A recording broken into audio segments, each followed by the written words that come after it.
Hey guys, how's it going and welcome back. So, looks like we have a Crosman Vigilante here to tell you about. So, I got this from my friend's friend, and he bought it, never even put a gas bottle in it, like, never. And he hasn't had it for very long, but he decided that it's not going to work for his purposes, so he asked me if I wanted it. I said, sure. So he gave me some holsters with it. Really cool ones, too. Show you those in another video. Chain of 500 pellets, 5 CO2 bottles, the box, everything for this thing.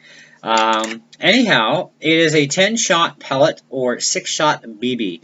Do not shoot BBs in this gun, okay? I mean, you, over time, are going to destroy the rifling. It's going to happen. I've seen it way too many times over the last several years of fixing guns for people and so on and so on. And I've had pellet guns my entire life since I was 10 years old.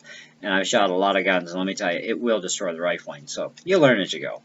So this thing is about $106 from Crosman's website. And about $100, I guess, at Canadian Tire. So Canadian Tire sells them a little bit cheaper. They rate the speed on this to 465 for BBs and 435 for pellets. I give it about 420 for pellets all day long, you know. BBs didn't even bother because I am not going to put BBs through this thing, period. Now, you only get one 10-shot clip for pellet, one for the 6-shot for the BB. That's it. And even Canadian Tire doesn't sell clips. So it's kind of like, huh. So you either order them from Crosman or, in my case, I'm going to order them from Airgun Source. I like dealing there. He's an awesome guy. And I'm going to be ordering some as soon as I can get the funding for it and do it. And I'm going to buy a few packs because one clip sucks. It's like shoot it, load it, shoot it, load it. Oh, that sucks. I want to load a bunch of them up and just go shoot crazy, right? So buy extra clips. Now, this gun is actually nothing more than a 357 with a different barrel shroud, and they put the name Vigilante on it because it's kind of a tactical version 357 is what it is.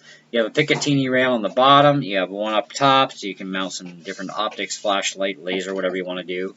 It's kind of nice. Everything seems to be going into Picatinny Weaver stuff now, even for air guns. So it's getting harder and harder to get 11mm dovetail stuff. But we got to progress, right? Anyways, so I shot this thing out of the box without adjusting anything. Oh, was it bad? Half the time I couldn't hit the broadside of a barn at 10 feet.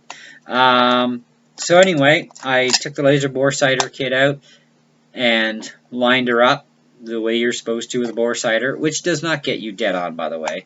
They're not designed for that purpose. They get you close. And then you tweak from there. And even with having my windage almost all the way pinned to the left, this thing was still shooting left, right, up, down, total miss, total miss. Oh, it's hitting my animal trap, and I'm aiming right at my regular trap, and with my target boards on it, target papers, and it's still hitting the animal trap. I'm like, what is with this gun? Like, I've never seen a 357 this bad. I mean, granted, I've seen them, you know, where they got to be tweaked a little, but come on, this is ridiculous.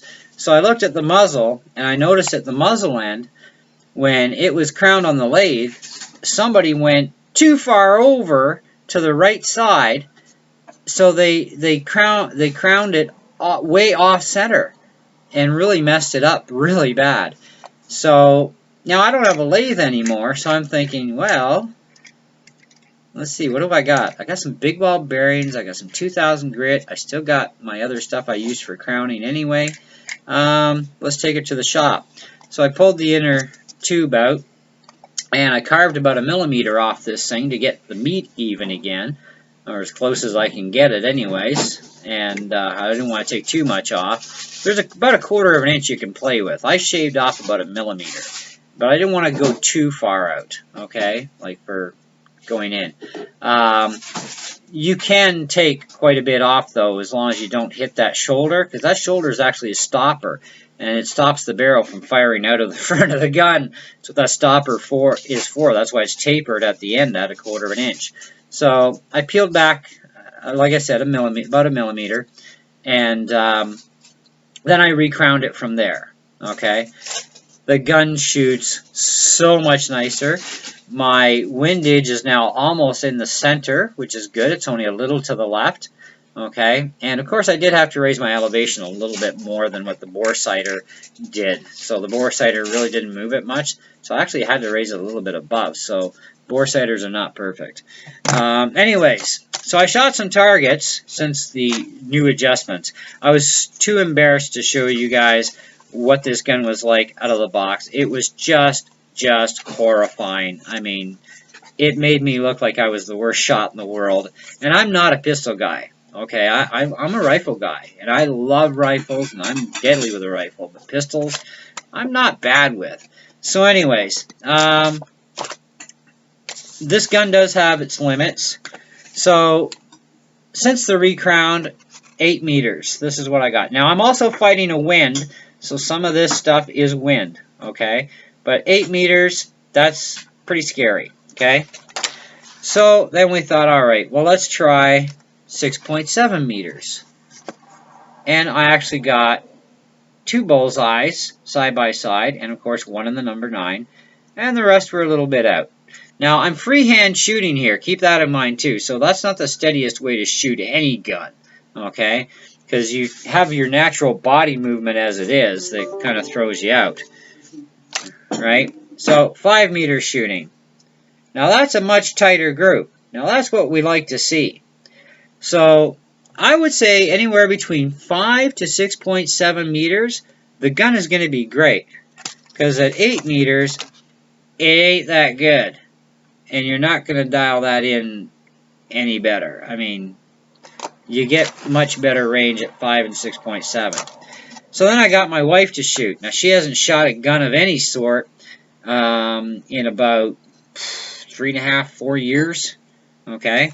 So she did the 6.7 meter. Now, she is known as 2 eyes. This woman shoots with both eyes open. I don't know how the heck she can do it, but she does. And given that she also hasn't shot any guns in a couple of years, I think she did good because this was her best target out of 3, and she was at 6.7 meters. Now, this was her target. All right. So that's not too shabby for somebody who shoots with both eyes open and hasn't even touched a gun in over 3 years. You know, and her favorite gun has always been the 357, but not anymore though. She wants something with some more watt power, right? So we're talking 22 caliber, even something with more watt power than 177. I have no idea what she's really after, but she'll know it when she sees it, and that's what she's going to get. But we do still have this, so if she wants to shoot it, she can. I'll probably still shoot this more, because I like more practice at it myself, you know. It is a bit of a gas hog gun. Your first 3 clips, or 30 shots, are definitely going to be decent, even if you're shooting in a light wind like we were, okay? It's going to be pretty decent. Once you hit the 4th clip and beyond, it goes downhill from there, okay? So this is kind of a bit of a gas hog of a gun in that sense. And you'll notice that, trust me. By the time she got to her 3rd target, she was not doing so great. It was getting pretty bad. But that's the way it goes. And like I said, she was shooting all her targets at 6.7 meters, and that was her top one. Her other one, which was actually not bad, she got 1 bullseye, but the rest of them were really badly scattered. So she got the best grouping, actually, with this one, even though she didn't technically hit the bullseye. She's right on the edge of the rim, but, you know. Anyway, out of the box, I'm going to say this gun was a 2 out of 5. Okay, with a no way should you touch this thing.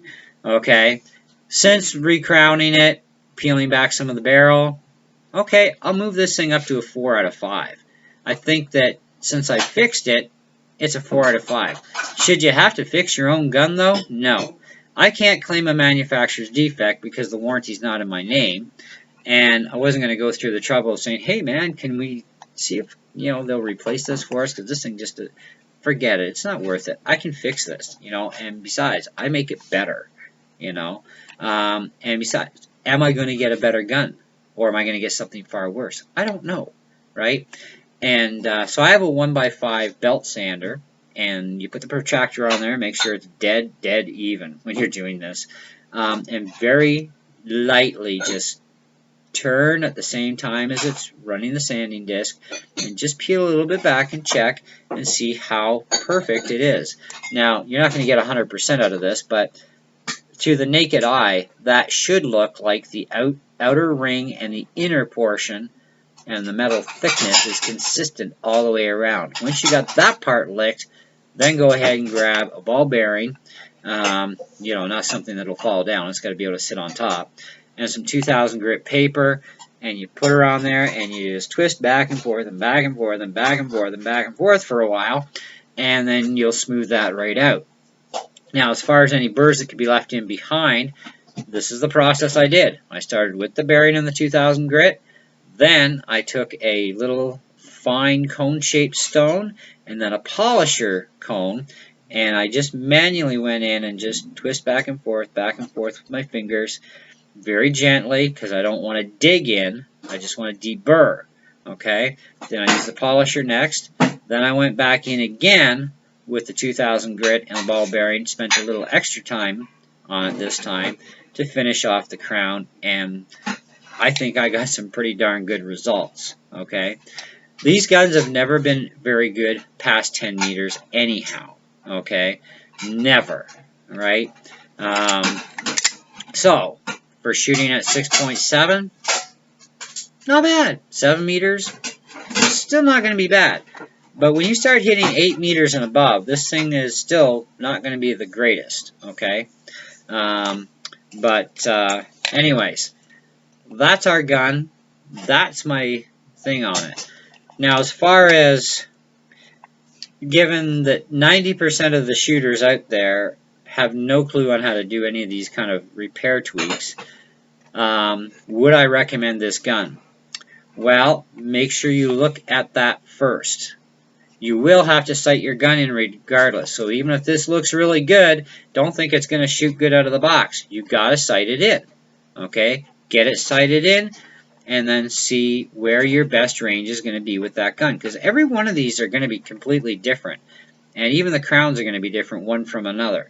But, you know, you do get times where, you know, somebody's doing a multiple of crowns on the same lathe because this guy had his tailstock way off, or the chuck, one of the two.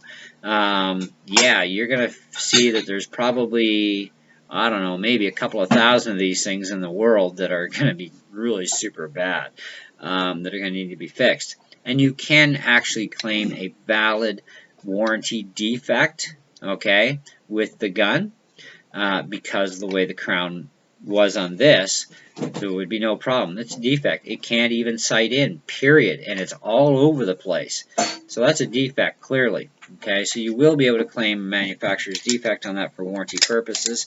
There won't be any hassle with that. But either way, I think in the end it's a good gun, now that I've fixed the problem. Okay, it is a really decent gun. Do I think it's worth 106 bucks Canadian or $99 Canadian, depending on who sells it? I think so, because, you know, you do kind of get a lot of gun for your money if you're getting a good one, you know, and these are still a very popular selling pistol, even with this new Vigilante style. A lot of people are buying them, you know, but you do have to realize that the only difference here between this Vigilante and the combat version is the actual barrel shroud. It's nothing else has changed, okay? Now, there is a difference, obviously, between the brown grip version and the combat version in this. That is a night and day difference. And those brown gripped ones, there's still a lot of them out there. And if you can get your hands on one of them, the only thing you need to do to those things to make them better is to order the hammer spring from the combat version, order a 1077, Crosman 1077 rifle nozzle spring, okay, or the nozzle spring from the combat version or the Vigilante version. So use that print for your nozzle spring. Get that, and you are going to have like the ultimate 357 for an old school version. I upgraded a lot of people's brown gripped versions for them with the new nozzle spring, and then they can use 10-shot clips, because good luck finding 6-shot pellet clips anymore. it's not going to happen too easily, okay? Not unless they're already worn out, and they still sell the 10-shot ones, obviously. But again, don't shoot BBs. Your best accuracy with this gun for shooting is cock it, fire it, cock it, fire it. That's going to be your best accuracy with this thing. That's how I shoot it. That's how my wife shoots it. You can go trigger happy and squeeze off 10 rounds as fast as you can pull the trigger, but you're going to have no accuracy out of this gun, okay? So, kind of up to you how you treat that one. But, and I would probably say, as far as a lot of people ask me about leaving gas in guns, there are a lot of air guns out there. You can actually leave the gas in all the time, never hurts them. This is another gun where you can actually do that. You can leave the gas in it and not hurt the seals. In fact, you probably should, okay? But I'm experimenting with this one, and I'm not leaving gas in it because I want to see what kind of effect there is for not leaving the gas in and seeing how long the seals actually last. Okay, and we'll see what happens. Maybe it'll be a couple of years before you'll get a report on that one, but you know, we'll see what happens. But anyways, in the meantime, thanks for watching. If you have any questions, feel free to ask. I'll be happy to answer them, providing I can. If you're looking for a video on my channel to how to rebuild one of these things, I do have a video for that as well. Teaches you how to, rebuild them for seals and stuff. So you can check that out. My other gun videos, all my videos, in fact. Have fun. In the meantime, thanks again, and we'll catch you on the next one. See ya.